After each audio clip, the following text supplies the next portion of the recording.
ये बच्चों, आज हम विलेयता गुणनफल पढ़ेंगे। स्थिर ताप पर किसी विलायक में विलेय घोला जाए तो प्राप्त विलयन तीन प्रकार के होते हैं। विलायक जिसमें हम घोलते हैं और विलेय जिसे घोलते हैं।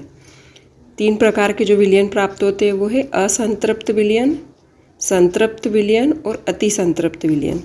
जो असंतृप्त है उसको हम डाइल्यूट भी बोल सकते हैं। विलयन में और अधिक विलेय घोला जा सके ऐसा विलयन असंतृप्त विलयन कहलाता है। डाइल्यूट मतलब पतला, जिसमें और भी घोल सकते हैं विलेय को। दूसरा है संतृप्त विलयन।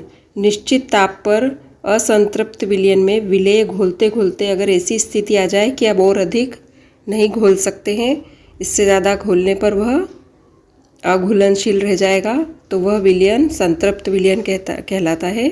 इसे कॉन्सेंट्रेट भी कहेंगे या फिर बिल्कुल गाढ़ा विलयन। और तीसरा है अति संतृप्त विलयन। यदि संतृप्त विलयन को गर्म करें, जब वो घुलना बंद हो जाए तो फिर गर्म करके घोलेंगे तो उसमें और अधिक घुल जाएगा, लेकिन जैसे ही ठंडा करेंगे तो वापस ठोस में पुनः अवक्षेपित हो जाएगा, मतलब वापस से ठोस बन जाएगा। तो वह विलयन अति संतृप्त कहलाता है। जैसे हम शक्कर की चाशनी बनाते हैं, तो ये इसका अच्छा सा उदाहरण है कि शक्कर की चाशनी बनाते समय जब हम शक्कर में पानी डालते हैं तो वो घुलता जाएगा, लेकिन यदि शक्कर पानी से बहुत अधिक है तो घुल तो जाएगा, लेकिन जैसे ही ठंडा होगा वापस से वह शक्कर बन जाएगा। और इस तरह से किसी पदार्थ के विलयन में उपस्थित विलेय पदार्थ के आयनों के गुणनफल को आयनिक गुणनफल कहते हैं। ये आईपी कहलाता है, आयनिक गुणनफल। संतृप्त विलयन में उपस्थित विलेय के आयनों के गुणनफल को विलेयता गुणनफल कहेंगे। यह एस और पी से प्रदर्शित करते हैं। तो जो असंतृप्त विलयन होता है उसमें जो होता है आयनिक गुणनफल कम होता है और विलेयता गुणनफल अधिक होता है। आयनिक गुणनफल विलेयता गुणनफल से जब कम होता है तो संतृप्त विलयन कहलाता है, और जब बराबर होता है तो वह विलेयता गुणनफल कहलाता है। और जब अति संतृप्त विलयन में आयनिक गुणनफल का मान विलेयता गुणनफल से कम होगा। विलेयता गुणनफल की परिभाषा देखते हैं हम। स्थिर ताप पर, जब ताप को स्थिर रखा जाए, मतलब एक ही तापमान रखा जाए, उस पर किसी विद्युत अपघटन में संतृप्त विलयन में उपस्थित आयनों की सांद्रता के गुणनफल को विलेयता गुणनफल कहते हैं। इसका उदाहरण है नमक के संतृप्त विलयन के आयनों का गुणनफल Na धन और Cl ऋण लिखा जाएगा। इस पे ऊपर जो आयन लगे हैं, Na पे धन आयन और क्लोरीन पे ऋण आयन। विलेयता गुणनफल का अनुप्रयोग। सबसे पहला है नमक का शोधन। नमक के संतृप्त विलयन में हाइड्रोजन क्लोराइड गैस की धारा प्रवाहित की जाती है और इससे शुद्ध ठोस सोडियम क्लोराइड अपेक्षित होता है। जो हमें शुद्ध सोडियम क्लोराइड नमक मिलता है वह इस तरह से उसका शोधन किया जाता है। उसके बाद है HCl। इसमें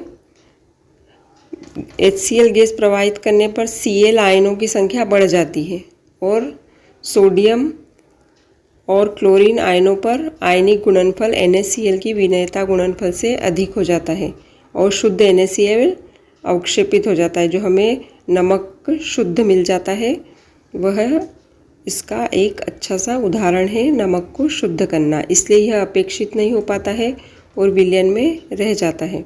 जो अशुद्धियाँ होती है वो विलयन में ही रह जाती है और शुद्ध नमक हमें प्राप्त हो जाता है। दूसरा है साबुन का लवणन। उच्चतर वसा अम्लों में सोडियम लवणों को साबुन कहते हैं। इसे तेल का कास्टिक सोडा की क्रिया से बनाते हैं।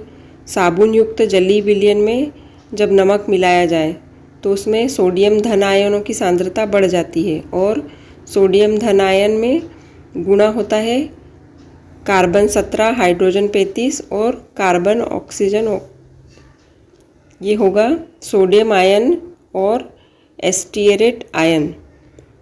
आयनों की सांद्रता का गुणनफल सोडियम एस्टिरेट के विलेयता गुणनफल से अधिक होता है, अतः साबुन अपेक्षित हो जाता है।